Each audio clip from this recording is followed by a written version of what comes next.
लिखित पेपर में पास, इंटरव्यू में फेल।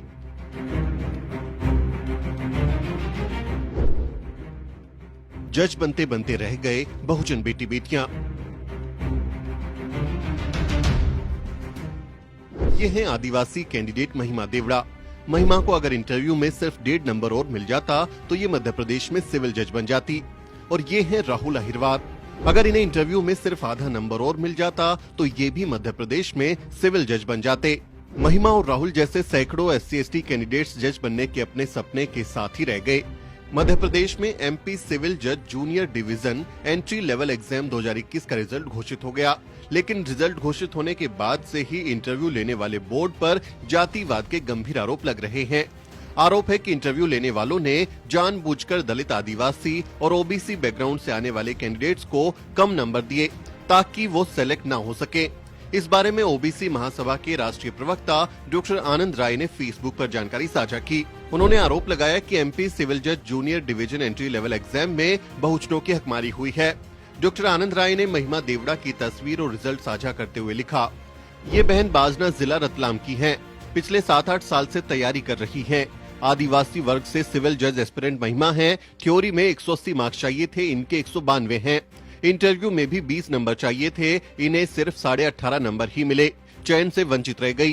कुल 114 पद स्वीकृत किए गए थे, लेकिन सिर्फ 5 लोगों ने क्वालिफाई किया। 109 पद खाली रह गए।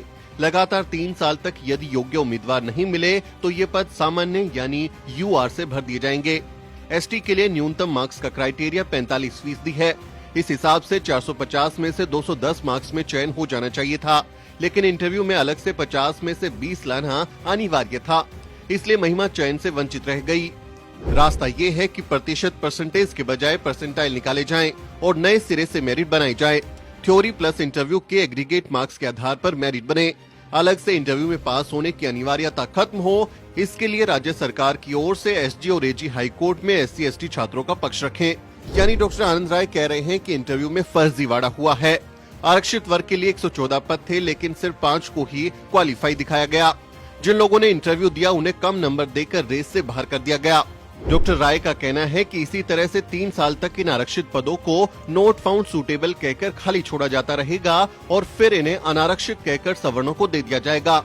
सागर जिले के अत्यंत मध्यम वर्गीय परिवार से ताल्लुक रखने वाला राहुल इंटरव्यू में मात्र आधे नंबर से सिविल जज बनने से चूक गया, जबकि वो LLB और LLM है, यानी उसके पास न्यूनतम शैक्षणिक योग्यता है, लेकिन उसके बावजूद उसे पूरे नंबर इंटरव्यू में नहीं दिए गए।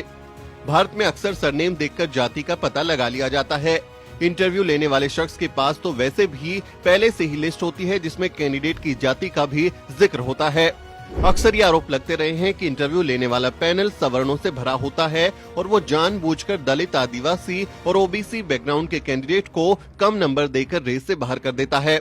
सुखदेव थोराट की एक रिसर्च रिपोर्ट कहती है कि अगर इंटरव्यू में कैंडिडेट के नाम की जगह सिर्फ उसका रोल नंबर दिया जाए तो SC/ST OBC को ज्यादा नंबर मिल सकते हैं, क्योंकि पैनल को उनकी जाति के बारे में नहीं पता होगा। भारत एक जाति प्रधान देश है और आपकी जाति से यहाँ बहुत कुछ तय होता है। ऐसे में वंचित वर्गों की हिस्सेदारी को मुकम्मल बनाने के लिए इंटरव्यू की प्रथा को खत्म कर देना चाहिए। जब लिखित परीक्षा में वंचित वर्गों के छात्र पास हो रहे हैं तो फिर एक ही पैटर्न में वो इंटरव्यू में कैसे फेल हो जाते हैं, इस बात का तो जवाब दिया जाना चाहिए। इस बारे में आप क्या सोचते हैं, कमेंट करके जरूर लिखें। आपसे अपील है कि इस वीडियो को अन्य लोगों के साथ शेयर करें और हमारे चैनल को सब्सक्राइब करना ना भूलें। Bureau report, the news beat.